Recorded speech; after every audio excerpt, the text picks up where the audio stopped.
My name is Dr. John Anderson, and I want to share with you the story of a remarkable woman, my mother, Angelina Mango, and her time with the 25th Evacuation Hospital on Espiritu Santo during World War II.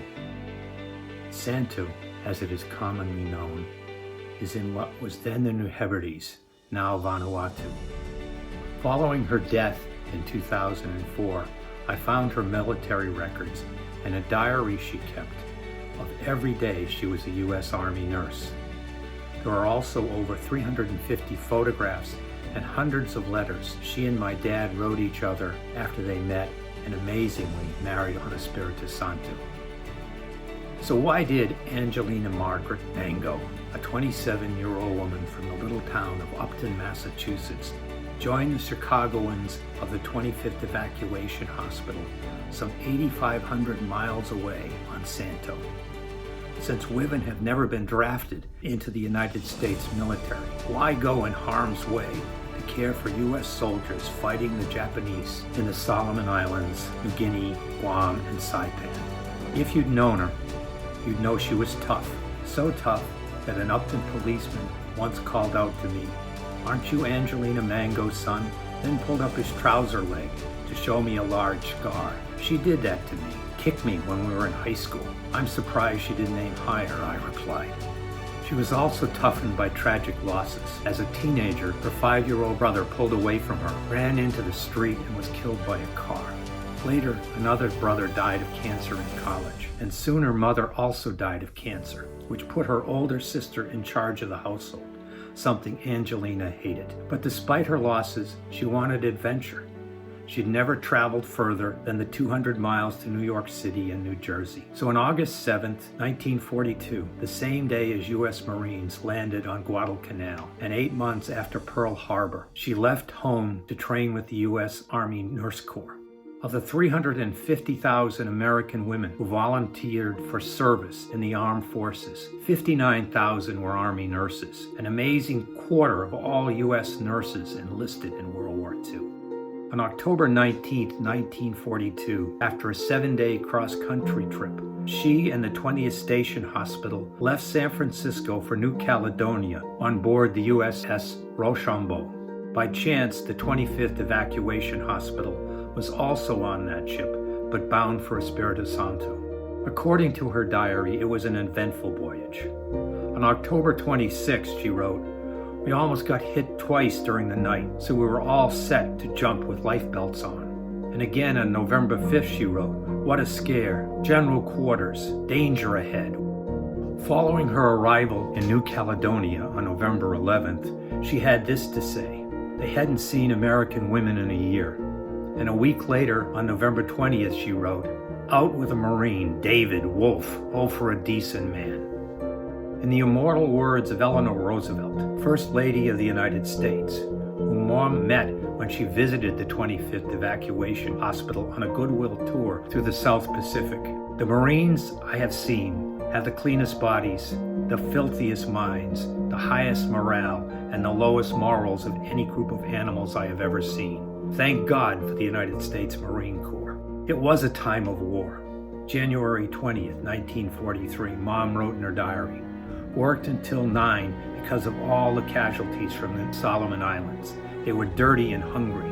They were men from the Army's Americal and 25th Infantry Division on Guadalcanal. Most had abdominal wounds, some had chest wounds, but more than 50% were suffering from malaria, a huge problem in the Pacific Islands during the war." It was also a stressful time. On January 24th, 1943, an entry in her diary reads, "Heartily mental. No matter what you do, you are nuts out here." As a result of the trauma and anxiety of war, stress and pregnancy became the commonest reasons for nurses being discharged. But it wasn't all doom and gloom. This is an excerpt from one of her patients, 19-year-old Walter Maddox of Bexar County, Texas. He wrote, "Her age is just 28. She is single and would be a very nice date. Her eyes are large and very brown. She is so nice she couldn't frown. With Miss Ann I could never get sore, for she is doing her part in the medical corps." Maddox was awarded a Bronze Star while serving with distinction in the U.S. Air Corps on Russell Island near Guadalcanal. He died October 4, 2014 in San Antonio, Texas. He's the only patient of hers I've been able to identify. Given his age, he likely was the last to die of anyone she knew on Santo. On April 15, 1943, orders came for her to leave for the 25th Evacuation Hospital in the New Hebrides. However, on May 2, 1943, she wrote, "I really have dengue, temperature 102.4, chills and cramps, hell on earth." Still, she made the trip to Espiritu Santo on the USS Byron and became a patient of the 25th Evacuation Hospital before joining the staff there. 6 days after Pearl Harbor, the West Suburban Hospital in Chicago, Illinois, began hectic preparations and training to create the 25th Evacuation Hospital, which then went on active service October 15, 1942. It was initially staffed with 47 officers, 37 physicians, 52 nurses, and 318 enlisted men. The 25th arrived on Santo November 29, Thanksgiving Day, 1942. The nurses had disembarked on New Caledonia because Eleanor Roosevelt felt Santo was too close to the combat area and had heard the Japanese treated women and POWs poorly. But with orders to set up a hospital capable of treating 750 patients 4 miles from Bomber Strip 1, the ship carrying all of their supplies failed to arrive. In 2009, when he was 90 years old, Dr. Leonard Saxon wrote a book about his experiences with the 25th on Santo entitled A Service Remembered. It is still available on Amazon. In it, he wrote, officers of the 25th Evacuation Hospital, arriving on Thanksgiving Day, began to build their plant in a grove of coconut palms amid a sea of mud caused by rain so heavy that visibility fell 3 to 4 feet. Surgeons worked besides enlisted men. The nurses spent their first weeks caring for patients to the tune of roaring and clanking tanks and bulldozers. Another doctor, Howard Dotson, said this: they scavenged and scrounged, board by board, planks and 2x4s, corrugated metal, and begged and borrowed and procured from the Navy already scarce tools, nails, saws, mosquito netting. In the sweltering jungle, doctors, enlisted men, and natives worked side by side, weaving palm fronds for roof tops.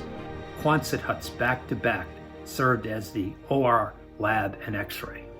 In her book, History of Nursing Service in the South Pacific World War II, Ruth Kelly, however, painted a different picture of Army hospitals in the New Hebrides. In the spring of 1943, she said, Army hospitals on Efete and Espiritu Santo, although much improved, remain vastly inferior to the naval hospitals.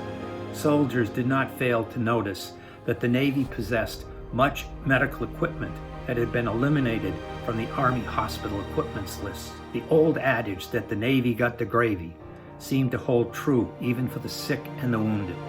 So what types of patients did they care for at the 25th?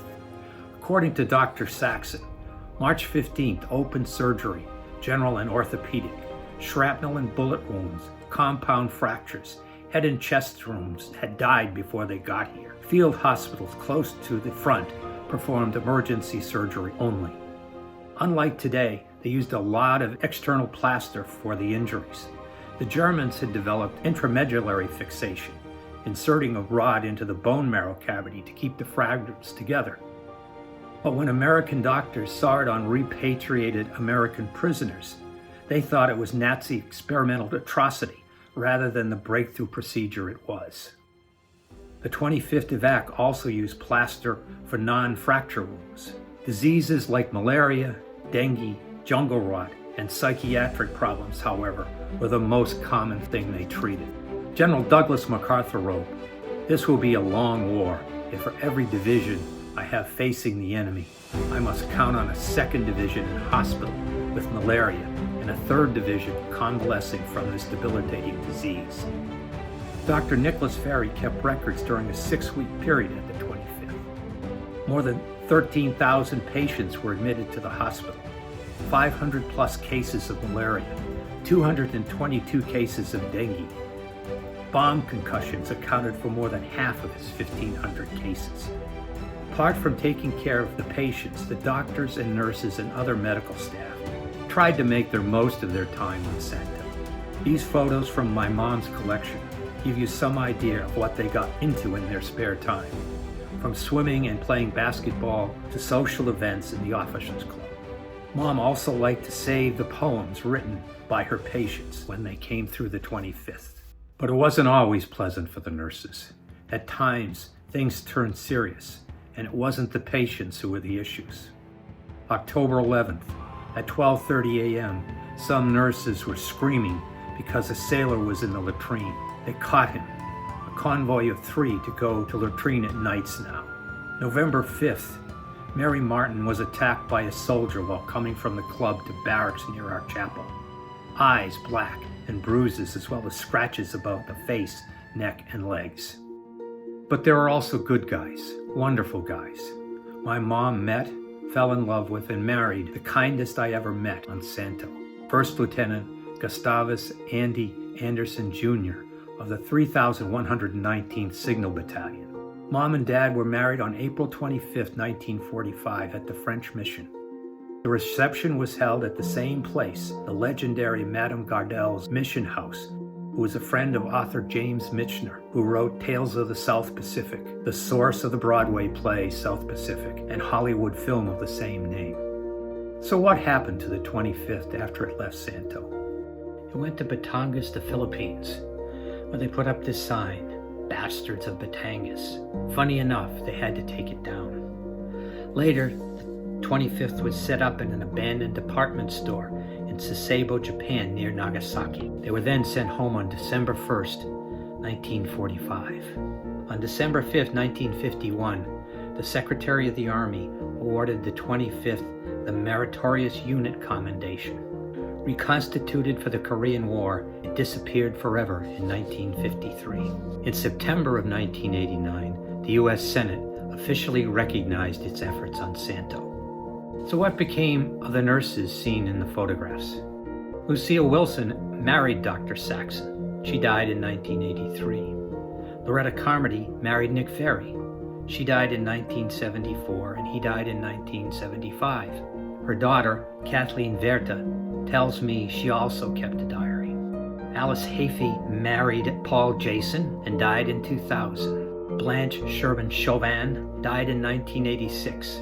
Her husband, David Chauvin, the last surviving Santonian, died in 2012. Which leads me to the final important question. What happened to my mom? Well, I was born on her birthday, December 27, 1946. Sometime in 1947, she went to work at nearby Milford Hospital, where she remained for the next 37 years, most of them as a night supervisor. For many of those years, there were no doctors in the hospital overnight, so everything ran through her. Floor nurses called her to evaluate patients whose conditions had worsened, make decisions about whether to call the patient's doctor to come into the hospital, and convince reluctant ones she knew what she was talking about. Father John Malkowski, the local parish priest, once said, she was unrelenting in providing maximum care for her patients, and woe betide the slackers in delivering it. I recollect her calling a doctor during the night saying, "Get your ass out of bed and get in here ASAP." She retired in 1984, and soon after she developed Alzheimer's disease.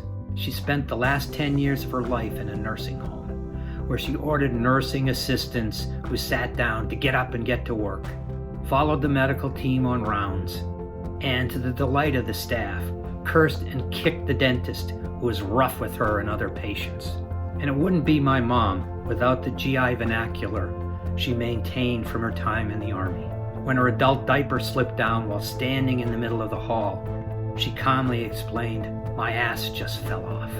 What's more, the staff asked me if the Alzheimer's was what made her say, "You MF'er so often." I told them no, that was her nickname for my dad. He died in 1969. She put on her medals one last time in 1997 for a visit to the Women's War Memorial in Washington, D.C. And after a lifetime of service to others, she died peacefully in her sleep in October 2004 and is buried in Upton, Massachusetts, next to my dad.